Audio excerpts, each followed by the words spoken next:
In this video, we're going to put into practice what we've learned about the binomial distribution up to now.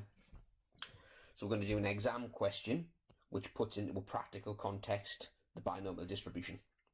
So it says every month Frankie posts 10 parcels, one to each of 10 friends. The friends live in different towns in a country where the postal service is unreliable. She has found that for each parcel, the probability that it arrives is 7/8. Name an appropriate distribution with which to model the number of parcels that arrive in a particular month, given the values of any parameters. State a necessary assumption for the model to be valid. Okay, well, a binomial model does fit this because we're playing a game 10 times, i.e. we're sending 10 parcels. And the probability of us winning, i.e. that the probability arrives, is 7/8. So the appropriate distribution is the binomial distribution.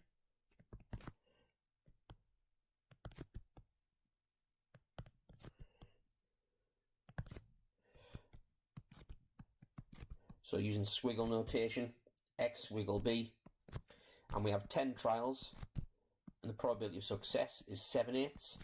And these two numbers here are called the parameters. So there's the marks for getting the parameters. So 1 mark for that so far. A necessary assumption for the model to be valid. Right, so these assumptions that were mentioned in a previous video, we need to put these into context now. Well, the first assumption is that there's a fixed probability of success.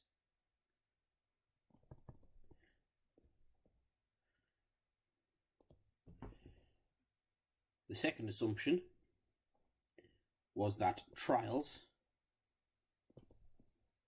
are independent.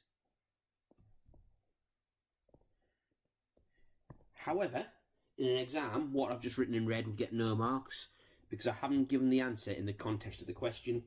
Statistics and probability questions are all about context. So instead of saying fixed probability of success, which is worth no marks, I should instead say, in order to get the marks, there's a fixed probability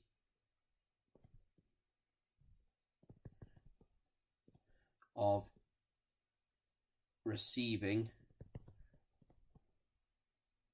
a parcel.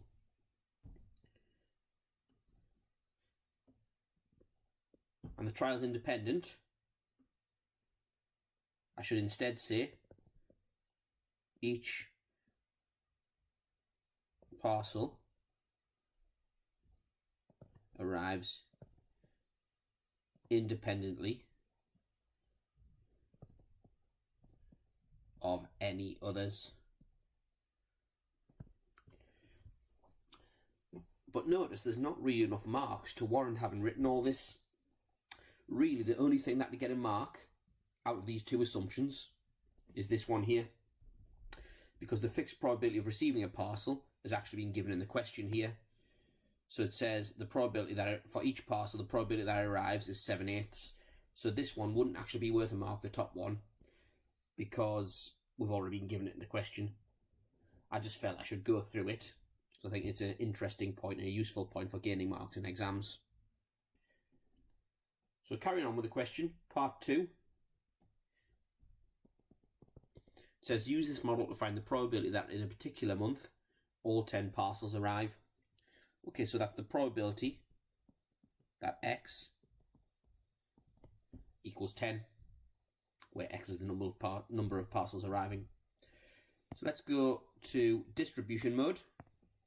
It hasn't asked for full working, so distribution mode, binomial probability distribution.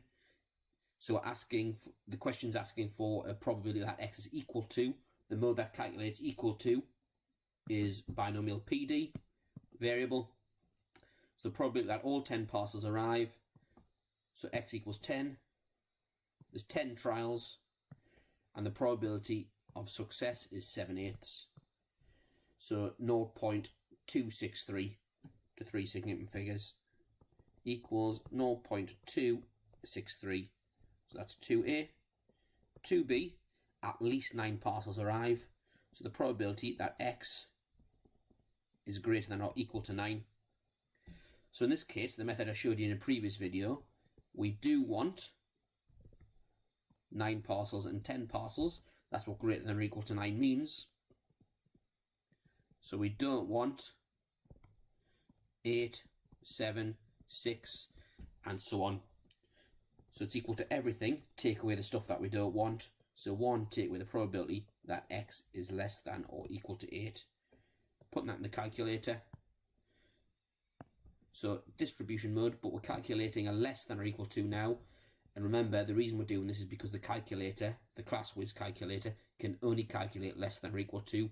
This is doable on the fancy graphical calculators, just using the ordinary cumulative mode. You can put a lower bound and upper bound, makes it dead easy. But we'll do it using the cheaper version here. So, probability that x is less than or equal to 8. Same as before, 10 trials, probability of success 0.875, which is that, equals 1 minus 0.3611,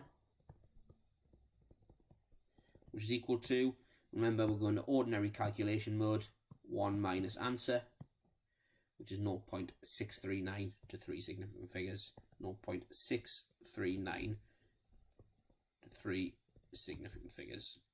I should really write the same up there as well, 3 significant figures. Right, part 3. Frankie chooses 5 months at random. Find the probability that all 10 parcels arrive in at least 4 of these 5 months. So we've changed the game now. We're now playing the game 5 times. We're playing the game with whole months rather than individual days. So now, in fact, let's not call it X, let's call it Y. Let's give it a different letter. Y has a binomial distribution. We'll play this 5 times. And we class as a win if all 10 parcels arrive in those months. So if all 10 parcels arrive, we class it as a win. Well, actually, in part 2A, we worked out the probability of a win as part of the question. There it is there. So the probability of us winning in a particular month is 0.263, 3 significant figures. So now it's in, find the probability that we win at least 4 times. So it's the probability that Y is greater than or equal to 4. So let's dissect what we've done there. Frankie chooses 5 months at random. Find the probability that all 10 parcels arrive in at least 4 of these 5 months. So here, it's defined what a win is. It said that we win if all 10 parcels arrive. And the number of times we want to win is at least 4. We've played the game 5 times. We've taken 5 months. So, played the game 5 times. Probability of a win. And we want to win at least 4 times. So, probability that Y is greater than or equal to 4. Okay, greater than or equal to 4. Well, we do want 4 and 5. That's everything. We'll play the game 5 times. So we don't want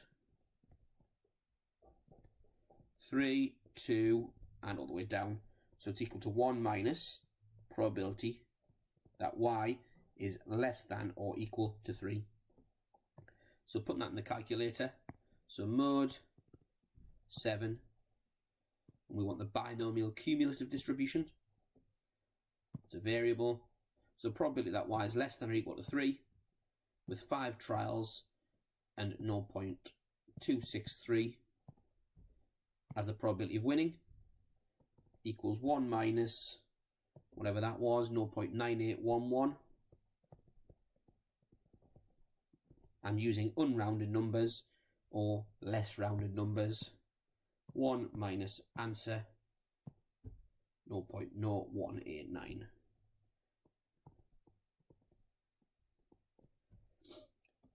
And that's again to 3 significant figures. So for more videos like this,